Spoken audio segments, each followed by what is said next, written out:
많은 분들이 이렇게 퇴직 이후에 인생 후반전을 어떻게 해야 좀 궁핍하지 않게 보낼 수 있을까 많이들 고민을 하시는데요. 연금 설계라고 좀 얘기를 하고 싶습니다. 네, 주택연금 신청자가 돌아가시면은 네. 또 감액 없이 배우자에게도 100% 지급이 되거든요. 그렇군요. 예, 저도 그거를 좀 추천드리고 싶습니다. 네. 퇴직금이라는 게 별로 없잖아요. 네, 그럼 결국은 본인이 퇴직금을 만들어야 되는데 그 부분도 어렵거든요. 네. 그래서 정부가 이제 그런 지원 제도를 만들어 놓은 게 노란 우산 공제 제도예요. 네.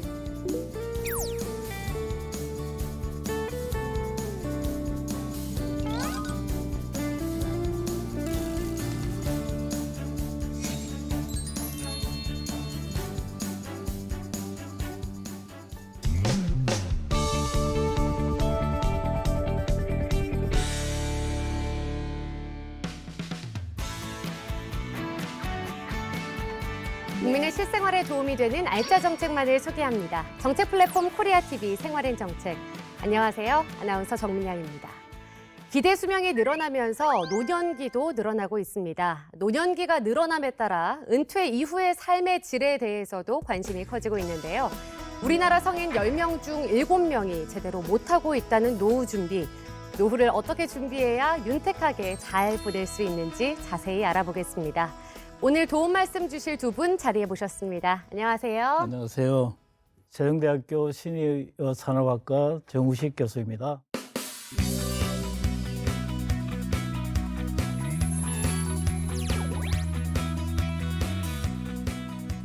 안녕하세요. 예, 안녕하세요. 은퇴 설계 전문가 김도영입니다. 만나서 반갑습니다. 반갑습니다. 반갑습니다.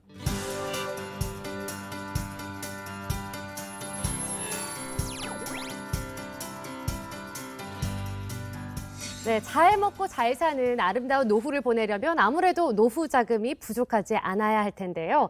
은퇴 후 노후를 어떻게 보내야 할지 고민이라는 한 중년 남성이 있습니다. 그의 이야기를 함께 들어보시죠. 직장인 평균 퇴직 연령 50세. 오늘의 주인공은 그나마 남들보다 조금 늦은 나이인 60세에 은퇴했다고 합니다.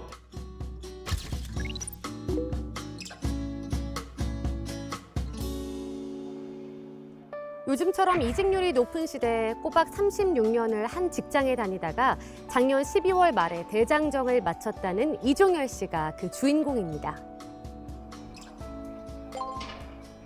한 4개월, 지금 5개월째 접어들고 있습니다. 작년까지 근무를 하고. 은퇴 계획 같은 거는 뭐 회사에서 퇴직하기 전에 뭐 서울 저 강남 쪽에 어디 컨설팅 회사들하고 해갖고 해줬는데 사실 뭐 그냥 예를 들어서 우리는 당장 지금 중요한 게 예를 들어서 내 퇴직금이라든지 이걸 앞으로 어떻게 관리를 해갖고 어떻게 수익을 내갖고 그 수익으로 어떻게 살아갈 것인지 이런 구체적인 이런 로드맵을 해줘야 되는데 그런 건 없고 그냥 선생님이 원하시는 직종이 뭐냐, 뭘 하고 싶으냐, 뭐 이런 식으로 해갖고. 하루도 긴장의 끈을 놓지 않고 쉴 새 없이 달려온 36년. 막상 은퇴하고 나자 남는 건 시간이고 줄어드는 건 통장 잔고라는데요. 그나마 금쪽같이 아끼는 강아지가 있어 외로움을 덜어준다고 합니다. 하지만 종열 씨에게도 꿈이 있었다고 합니다. 제가 강아지를 좋아하니까 애견 카페를 좀 그럴듯하게 좀 해서 한번 해보고 싶은 건데 막상 나와서 시장 조사를 해보니까 이게 만만치 않아요, 이게. 은퇴 후 재무 설계가 중요하다는 건 진작에 알았지만 직장에 다닐 때는 일만 하느라 정작 미리 대비하지 못했다는 종열 씨. 오늘은 어딘가로 나서는데요. 퇴직 후 이제 은퇴 설계 이거 좀 궁금해서 컨설팅 좀 받아볼까 싶어서 은행 가고 있습니다.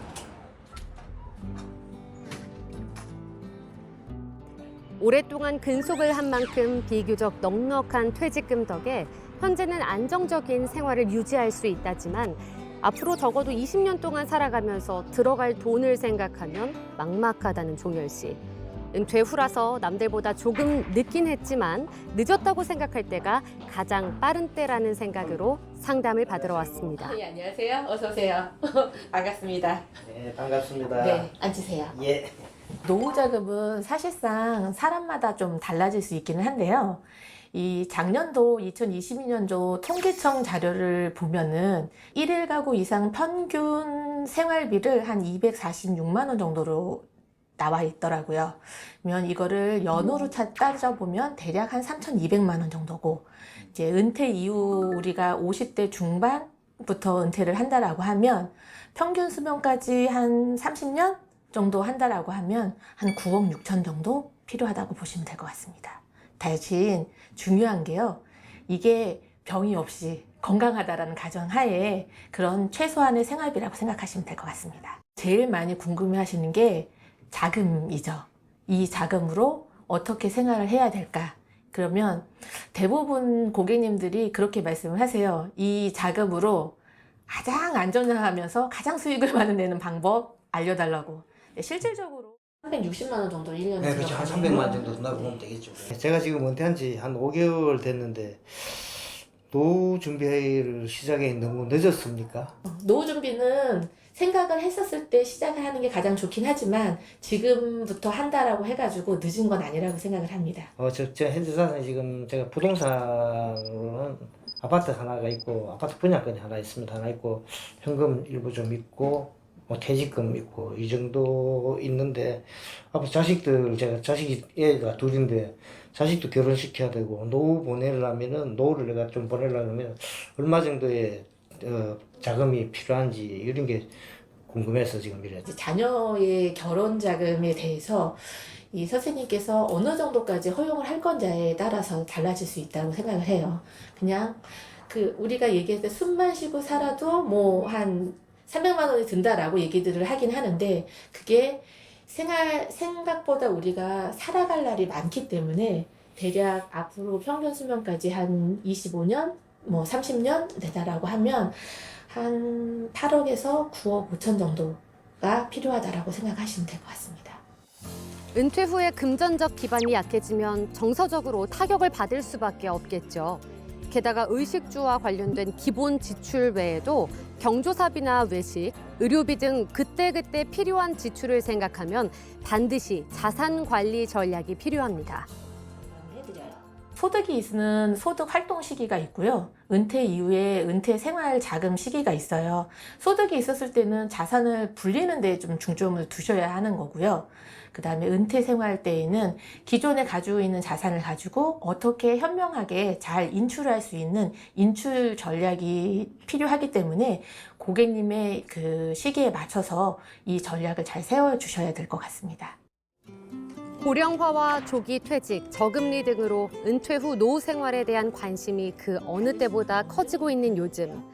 아직 은퇴 후 전략을 짜지 못하신 분이 있다면 지금이라도 종열 씨처럼 체계적으로 짜보는 건 어떨까요? 본인이 좋아하거나 뭐 많이 받으실 수 있고 투자 수익이 안 나면 뭐 적게. 오늘 고맙습니다. 오늘 충분히 만족하셨다니 다행이시네요. 제가 큰 거 하나 얻어갑니다. 네. 대체적으로 큰 만족을 했습니다. 제가 궁금했던 은퇴 후 설계가 타이트하게 잘 받아든 것 같고 저한테 많은 도움이 된 것 같았습니다. 그리고 은퇴 후 어떻게 살아야 되겠다는 그런 마음가짐도 가지게 됐고 너무 감사했습니다. 우선은 소득은 거의 대부분 이렇게 많으면 좋겠지만 거의 대부분 결정되어 있으시잖아요.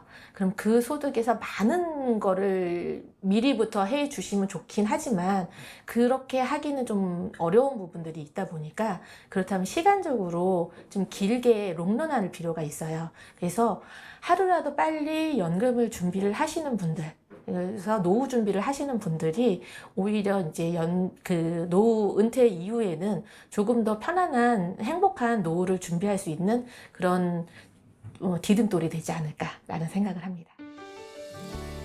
어렵사리 모아놓은 노후 자금이 이런저런 이유로 조기에 고갈된다면 남은 삶은 불행해질 수밖에 없겠죠. 행복하게 장수하기 위해선 은퇴 후 재무 설계 꼭 기억하시기 바랍니다. 네, 한 직장에서 36년 동안 열심히 일해온 이종열 씨에게 먼저 존경의 박수를 보냅니다. 네, 이종열 씨의 경우 일은 열심히 하셨는데요. 그런데 은퇴 전에 노후 설계를 해놓지 않아서 정말 고민이라고 했습니다. 노후 설계를 미리 해야 하는 이유가 무엇일까요? 예, 지금 우리 이종열 씨 같은 경우에 보면 퇴직금도 있고요. 네. 아마 국민연금은 기본적으로 돼 있을 겁니다. 그리고 보유한 주택도 갖고 계시다 그러는데, 즉 노후에 내가 마련한 돈은 있는데 얼만큼 들어갈지 모른다. 즉 내가 모아놓은 돈 가지고 남은 기간 동안 쓸 수 있느냐. 여기에 대한 불안감을 갖고 있는 것 같습니다. 그래서 우리가 그런 불안감을 해소하는 것이 재무 설계라고 좀 볼 수 있는데요. 네. 예, 이종열 씨 같은 경우에는 10억이라는 돈을 예를 들어서 30년 준비하시는 분하고 네. 또 5년 내 준비하시는 분 많은 차이가 있을 것 같아요. 네. 그래서 내가 앞으로 생활비는 어느 얼만큼, 자녀 지원비는 얼만큼, 그다음에 의료비는 얼만큼 들어가는지를 비교해서 부족하다면 그것을 어떻게 마련할 건지 이런 것을 한번 해보면 그런 불안감이 좀 해소되지 않을까 싶습니다. 네. 전문가님, 많은 분들이 이렇게 퇴직 이후에 인생 후반전을 어떻게 해야 좀 궁핍하지 않게 보낼 수 있을까 많이들 고민을 하시는데요. 퇴직 예정자들을 상대로 어떤 조언을 보통 해주시나요? 제가 퇴직 예정자들을 만나면은요, 가장 먼저 이제 이런 말씀들을 좀 드리거든요. 퇴직하고 나서 우리가 30년, 40년을 더 사는 거에 대해서 동의를 하십니까? 해서 동의를 한다 그러면 30년을 더 살아야 될 때 필요한 돈이 대충 우리가 쓴 10억 정도 되는데 그거 준비돼 있습니까? 이렇게 먼저 문의를 합니다. 네. 그런데 대부분 사람들이 보면 우리가 국민연금에서 얼마 받을지, 그다음에 개인연금, 퇴직연금에서 받은 연금들을 빼놓고 있거든요.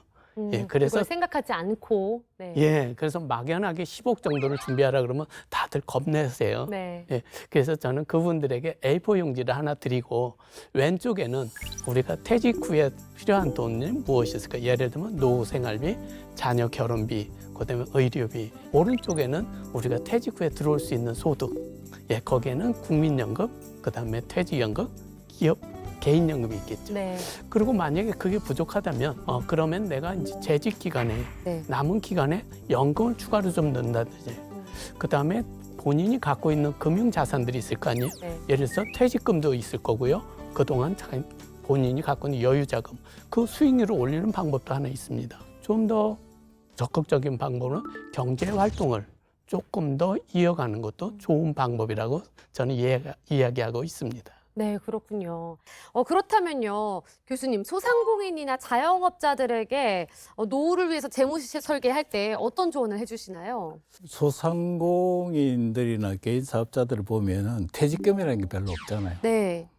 그럼 결국은 본인이 퇴직금을 만들어야 되는데 그 부분도 어렵거든요. 네. 그래서 정부가 이제 그런 지원 제도를 만들어 놓은 게 노란 우산 공제 제도예요. 네. 5만 원에서 월 5만 원에서 100만 원까지 가능하거든요. 네. 그리고 이제 소득 공제가 500만 원까지 연도 1년에 그런 거기 때문에 본인 스스로가 그런 부분들을 제도를 활용해서 만들어야 된다. 그리고 그 다음에는 쉽게 자기가 사업을 하고 쉽게 문 닫는 게 아니라 제대로 준비하고 제대로 하는 것이 자기 인생의 퇴직금을 마련하는 거예요, 사실은. 네, 그렇군요. 노후를 경제적인 그런 여건에 좀 부담을 갖지 않고 잘 살아가려면 재무 설계에 있어서 어떤 것부터 시작을 하면 좋을까요? 재무 설계의 가장 큰 먼저 해야 될 일은 내가 필요한 돈이 얼마인가 파악하는 문제. 네. 두 번째는 연금 설계라고 좀 얘기를 하고 싶습니다. 네.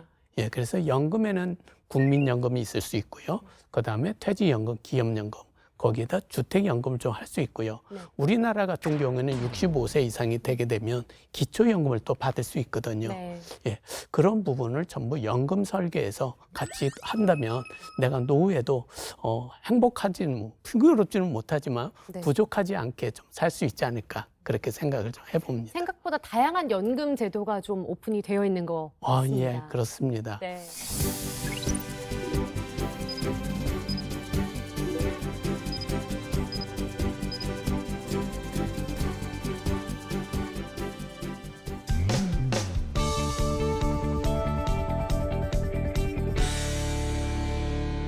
노후에 수입이 줄어서 생활비가 부족할 때를 대비해서 여러분은 어떤 안전장치를 마련하시나요? 이 노후의 삶을 이롭게 해주는 안전장치로 요즘 주목받고 있는 게 있다고 합니다. 어떤 장치인지 궁금하시죠? 영상으로 만나보겠습니다. 평균 수명은 늘어가고 퇴직 시기는 날이 갈수록 앞당겨지고 노후 생활비는 어떻게 마련해야 하나 한숨이 안 나올 수가 없죠. 그런 분들이 요새 많이 찾는 것이 바로 주택연금이라고 합니다. 집만 있으면 평생 돈을 준다고요? 돈 나갈 일만 있던 집이 돈이 들어오는 시대가 됐습니다. 주택연금은 주택을 소유하고 계신 만 55세 이상 어르신들이 집을 담보로 제공하고 내 집에 계속 거주하면서 평생 혹은 일정 기간 동안 매월 연금을 받으실 수 있도록 국가가 보증하는 제도입니다. 2016년에 생긴 이래 최근 6년간 매년 10,000명 이상이 가입할 정도로 크게 증가하고 있다는데요. 도대체 그 이유가 뭘까요? 가입 연령, 주택 가격 등 가입 요건을 지속적으로 확대하였고 신탁 방식 주택연금 도입 등 상품성을 개선하였으며 주택 상속에 대한 인식이 변화하였고 공적연금으로만은 노후 생활비가 부족한 점 등의 영향으로 보고 있습니다. 한국인의 기대 수명은 83.5세. 부부 노후 생활비로 필요한 금액은 월 평균 277만 원인데 평균 138만 원을 수령한다니까 턱없이 부족한 게 현실. 한국주택금융공사법에 따라 매년 주택연금 주요 변수를 재산정하여 월지급금을 조정하고 있습니다. 이때 고려하는 주요 변수 중에 하나가 주택가격 상승률입니다. 즉 주택연금은 집값이 상승한다는 점을 반영하여 월지급금을 산정하고 있습니다. 가입 시점의 주택가격을 기준으로 월지급금이 결정됩니다. 따라서 가입 이후 주택가격이 변동하더라도 기존에 받으시는 월지급금에 영향을 미치지 않습니다. 마침 주택연금에 대해 상담하러 온 분을 만날 수 있었습니다. 그 주택연금 상담 좀 하러 왔는데. 퇴직 이후 별다른 소득이 없어 고민하던 박길남 씨. 제가 은퇴한 지 좀 됐는데요. 근데 집은 소유하고 있는데 이제 매달 생활비가 부족하다 보니까 이제 안정적으로 좀 연금을 좀 받고 싶은데 주변에서 보니까 주택연금에 가입하면 안정적으로 뭐 돈을 받을 수 있다고 하더라고요. 지금 대상주택의 그 집 시세가 공시지가가 떨어지면서 집값 상승에 대한 기대감이 줄어드는 것 또한 주택연금을 찾는 이유이기도 합니다. 선급으로 받았던 제가 주택연금을 받고 만약에 다른 지역으로 이사를 가면 어떻게 되는지 좀 궁금합니다. 이사하실 경우에는 그 담보를 갖다가 이사간 집으로 변경해가지고 계속 하실 수가 있어요.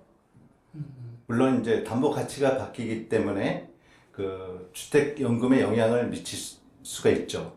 그래서 그 집을 더 이제 가치가 높은 집으로 가게 되면은 주택연금을 더 이제 지급하게 되고요. 그리고 주택연금에 싼 집으로 이제 가면은 좀 연금에 좀 조정이 있을 수 있어요. 그 차액을 갖다가 반납을 하는 기준에 따라서 연금이 조정을 받을 수 있습니다. 근데 또 주택연금을 받고 있는데 갑자기 이제 목돈이 필요한 경우에 어떻게 되는지 좀 궁금합니다. 예, 하시다가 이제 목돈이 필요하실 경우가 많을 텐데 소유자분이 오셔가지고 그 인감도장 가져오셔가지고 인출 전표를 쓰시고 그러면은 그 다음 날이나 그 다음 날 그 연금 받던 계좌로 그 돈이 들어옵니다. 물론 이제 목돈을 받으시게 되면은 연금의 조정이 좀 있습니다. 그 일부는 목돈을 미리 받았기 때문에 그 부분만큼 어느 정도 연금이 좀 하향 조정이 됩니다. 부동산 그 시세로 지금 어느 정도 나오는지 알고 계십니까? 제가 알기로 이제 공시지가로는 한 7억 정도 되고요. 시세는 지금 좀 떨어져가지고 한 9억 정도 되는 것 같습니다. 예, 9억이요. 네. 만 61세 기준으로 종신 정액형 기준을 할 때 예, 예. 191만 원 정도 연금이 나옵니다. 예. 한 200만 원 정도 생각했었는데 비슷하네요. 수리하게 되면 나이가 이제 더 많아요. 주택연금 수령액은 나이가 많아질수록 더 많이 받게 됩니다. 그래서 같은 7억이라도 60세보다는 70세에 더 많이 받게 되는 거죠. 또 가입 당시 집값에 비례하기 때문에 집값이 비쌀 때 가입하는 게 유리하다고 합니다. 상담은 너무 만족하고요. 제가 생각했던 한 200만 원보다는 한 10만 원 정도 모자라는데 그거하고 제가 받을 국민연금하고 그다음에 제가 가입해 놓은 개인연금까지 감안하면 뭐 평생 뭐 노후 생활하는 데는 뭐 문제 없을 거라고 생각이 듭니다. 그렇다면 실제로 주택연금을 받고 있는 분을 만나볼까요? 안녕하세요. 보세요. 이 집의 주인인 김희숙 씨는 주택연금 10만 번째 가입자로 축하금까지 받은 주인공입니다. 평소에 관심이 있었고요. 그리고 6층에 저희 어머니가 주택연금 받고 계세요. 먼저. 제가 해드렸거든요. 하니까 편안하고 좋으신 것 같고 저도 이제 남편이 공무원이다 보니까 이제 연금은 받아요. 받는데 조금 좀 넉넉하게 살고 싶어서. 평생 공무원으로 성실히 근무한 남편과 잘 자라준 자식들은 주택연금 가입에 적극 찬성했다는데요. 게다가 재산을 둘러싸고 자식들 간의 싸움 날 우려도 없고 돈 걱정 없는 평온한 노년기를 맞이할 수 있는 데다 손자들에게 용돈까지 줄 수 있어서 큰 도움이 된다고 합니다. 주택연금만 289만 몇백 원 나와요. 여기 와보니까 집이 좋더라고요. 그래서 처음엔 딴 집으로 이사할까도 생각했는데 이 집에 마음에 들어서 이 집으로 결정하고 그다음에 이제 평생 받기로 월급처럼. 어머니부터 가입하고 나서 본인도 거의 가입 1년이 되어간다는 희숙 씨. 만족스러우신가요? 조철이네. 친구들한테도 홍보하고 이제 아는 사람한테도 하라고. 처음에는 잘 안 들어요. 네. 왜냐면 이게 집이 나중에 없어지는 거 아니냐 이렇게 해서 그러면은 이게 10억짜리 같으면 10억 이상 쓰고 가시면 되지 않냐. 더 늘어내라고는 안 하니까 그냥 마음 놓고 평생 쓰셔도 된다 이렇게 얘기했어요. 그리고 월급쟁이처럼 매달 연금 받는 날을 기다리는 즐거움도 있고 불안한 노후를 걱정 안 해도 되는 주택연금. 은퇴 후 재무 설계의 한 방법일 수 있겠습니다. 네, 노후 생활비 마련을 위해서 주택을 활용한 사례자를 한번 만나봤습니다.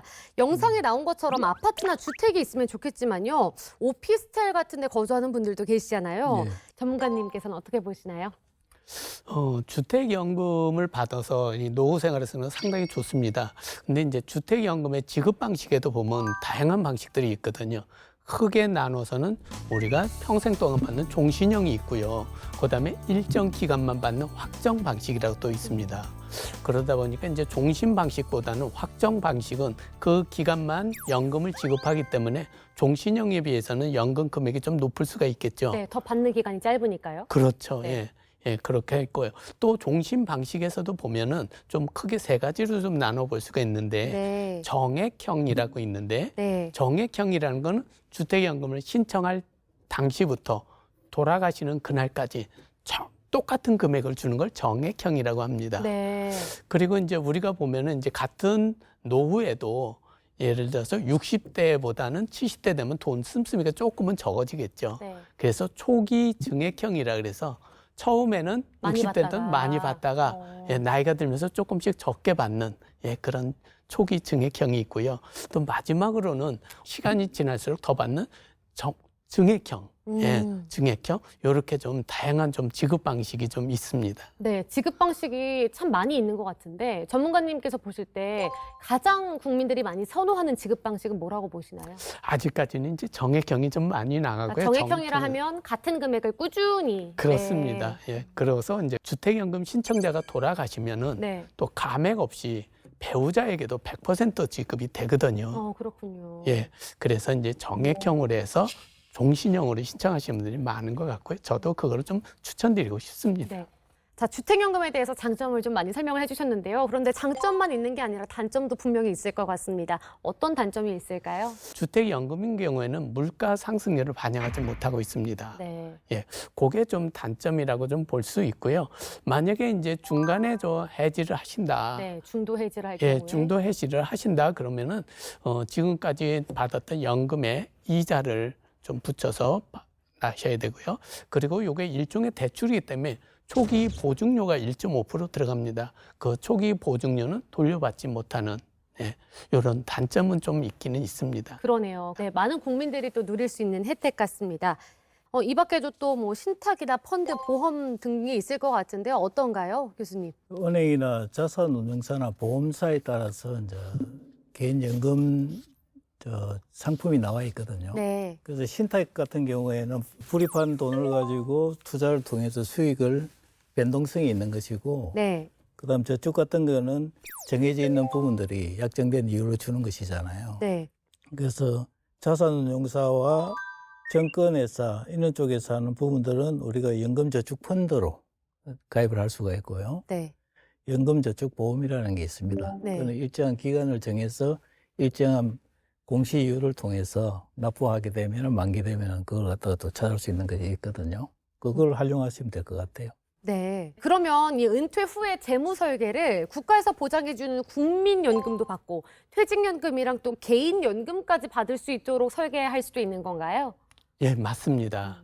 왜 꽤 많은 토끼 같은 경우는 굴을 3개 파놓는다 그러잖아요. 우리 연금도 이와 같이 3가지, 3층으로 만약 준비를 한다면 노후에 걱정 없이 좀 살 수 있지 않을까 싶습니다. 뭐 예를 들어서 한번 설명을 좀 드려보겠습니다. 1963년생인 경우에는 국민연금을 우리가 63세부터 받게 돼 있거든요.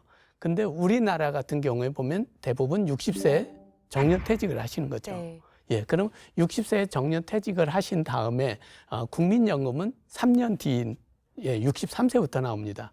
그러면 3년 동안은 급여도 없고 국민연금도 안 나오잖아요. 그러면 이때 무엇을 갖고 생활해야 될까요? 그때 퇴직연금과 개인연금을 통해서 국민연금이 나올 때까지 우리가 노후생활비를 마련을 하고요. 그리고 63세부터 이제 국민연금이 나온다면 그것을 추가로 이렇게 연금의 노후 생활에 사용하시면 될 것 같아요. 근데 그럼에도 불구하고 우리나라 같은 경우는 퇴직연금이나 개인연금의 비중이 상당히 좀 낮습니다. 그래서 국민연금으로 좀 부족하다면 국민연금을 좀 미리 좀 받을 수 있는 조기 노령연금 이런 것들을 활용하시면 좀 좋을 것 같습니다. 네. 노후에 필요한 재무 설계를 혼자 하기는 좀 어려울 것 같아요. 노후 준비 서비스를 제공하는 곳이 따로 있는 건가요? 국민연금공단에 들어가시면 그 홈페이지에 들어가시면 노후준비 서비스라는 지원센터가 있어요. 네. 그거 들어가게 되면 본인의 재무 상태 진단부터 또 필요하시면 전문가들하고 상담할 수 있는 것들이 다 안내되어 있어요. 네. 그 부분을 좀 참조하시면 좋을 것 같습니다. 네. 좋습니다.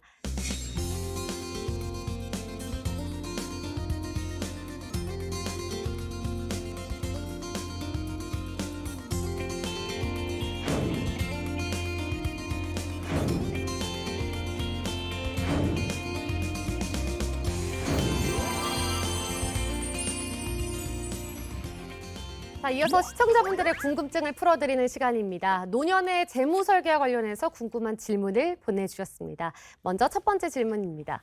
국민연금에 가입한 지 15년이 됐습니다. 내년에 65세가 되어서 완전 노령연금을 100만 원씩 받을 수 있다고 하는데요.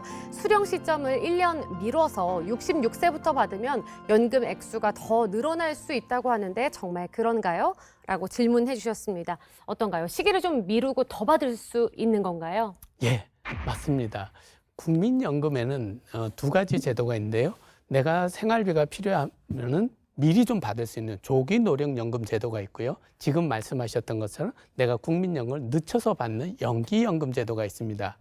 그러면 연기연금 제도 같은 경우 예를 들어서 내가 63세부터 국민연금을 받는데 1년을 연기했단 말이죠. 네. 그럼 63세부터 받는 분하고 64세 1년 뒤에 받는 분의 연금을 똑같이 주면 되겠어요? 형평성에 어긋나겠죠. 네. 예, 그래서 1년을 연기해서 받는 분에게는 1년씩 연기할 때마다 7.2%를 더 드리고 있습니다. 이 예를 들어서 내가 국민연금을 100만 원을 받을 예정이신 분이 1년을 연장하게 되면 107만 2천 원을 받는 거고요. 이 연기연금은 최대 5년까지 더 받을 수 있는데 아, 그렇군요. 5년을 연기하시게 되면 네. 136만 원을 받을 수 있는 겁니다. 오, 네. 그래서 요즘 이제 국민연금 내 노후생활비가 국민연금으로 좀 부족하다 하시는 분들께서는 이 연기연금 제도를 많이들 활용하고 계십니다. 네. 자, 이런 질문도 주셨네요. 아들이 사업에 실패해서 큰 빚을 졌습니다. 부모된 입장에서 목돈을 보태주고 싶은데 가진 것은 집 한 채뿐입니다. 이 집으로 주택연금을 받고 있는데 해결 방법이 없을까요? 라고 질문해 주셨습니다. 이 돈이 만약에 중도해제를 줬을 때 성공하면 좋겠지만 그렇죠. 안 된다 그러면 결국은 두 사람 다 아, 엄청난 문제가 오잖아요. 네. 그래서 뭐 도와주고 온정적으로 하는 것을 권유해 줄 수는 있겠지만 실제적으로는 현장에 들어가게 되면 도와주지 말라고 하죠. 알아서 혼자 일어설 수 있도록. 그래서 네. 조금 이제 연금 받는 것 중에서 일부를 조금 보존해 주는 이런 행태가 되는 것이 맞지 않는가 싶어요. 네, 또 주택연금에 대해서 많은 분들이 또 관심도가 높아지고 있고요. 그렇기 때문에 또 이런 프로그램을 통해서 여러분들이 필요한 정보를 좀 잘 받아가셨으면 좋겠습니다. 자, 마지막 질문입니다. 몇 년 전부터 질환을 앓고 있는 중년입니다. 현재 국민연금을 수령하고 있지만 생활을 하기에는 부족한 금액입니다. 어떻게 계획을 세우면 좋을까요? 라고 질문해 주셨습니다. 이분 같은 경우에는 현재 국민연금을 수령하고 있다는 얘기는 즉 퇴직을 하셨다는 얘기거든요. 그 퇴직을 하신 분에게 추가 소득은 굉장히 어려울 거로 예상이 됩니다. 그래서 내가 생활비가 부족하다면 주택연금을 활용하는 것도 한번 추천드리고 싶습니다. 예를 들어서 주택 가격이 5억이고 내가 현재 70세라면 금년 기준으로 했을 때 월 150만 원 정도의 주택연금이 지급되거든요. 네. 그러면 아마 부족한 생활비로 충분하지 않을까 그렇게 생각이 됩니다. 네. 노후 난민이라는 말 들어보셨나요? 은퇴 후 자산이 계속 줄어드는 바람에 의식주 같은 기본 생활을 충족할 만한 자금조차 없는 노인을 가리키는 말입니다. 길어진 인생만큼 올바른 재무 설계로 여유로운 노년을 계획해보는 건 어떨까 합니다. 네, 오늘 어떠셨나요? 예, 은퇴 전문가로서 노후 준비에 대한 중요성과 방법에 대해서 알릴 수 있는 좋은 기회가 되었던 것 같습니다. 저는 최근에 노후 준비에 대한 중요성은 날로 높아지고 있는데 아직까지 실천은 좀 미흡한 것 같습니다. 그래서 풍요로운 노후를 위해서 또는 행복한 노후를 위해서 재무 설계와 실천은 선택이 아닌 필수라는 말을 꼭 드리고 싶습니다. 네, 고맙습니다. 오늘 어떠셨나요, 교수님? 인생은 60부터라 그랬잖아요, 그죠? 네. 아까 저기 사례분들도 많지만 열심히 살아왔는데 어느 날 60이 됐어요. 근데 앞으로 또 많이 살아가야 되고 또 돈이 필요하고 이런 상황이잖아요. 우선은 우리가 판단을 해보게 되면 돈이 있는가, 명예가 있는가, 그리고 사회적 영향력이 있는가 이렇게 평가를 하잖아요. 네. 그래서 어떤 사람은 성공했다, 실패했다 이렇게 되지만 사실은 지금부터는 생각을 다르게 하면 될 것 같아요. 보라보 마이 라이프잖아요. 그죠? 네. 지금부터 남부터 뭐 잘 살고 못 살고의 개념이 아니라 내 행복한 인생을 설계를 하고 그에 맞게끔 필요하게 되면 노동도 하겠다. 이런 마음을 가지고 살게 된다면 아주 건강한 노후를 보내지 않을까 싶어요. 네, 고맙습니다. 두 분 오늘 귀한 시간 내주셔서 감사합니다. 다음 주에도 국민 여러분께 더 많은 도움이 되는 정책 플랫폼 코리아TV 생활앤 정책으로 찾아뵙도록 하겠습니다. 시청해주신 여러분 고맙습니다.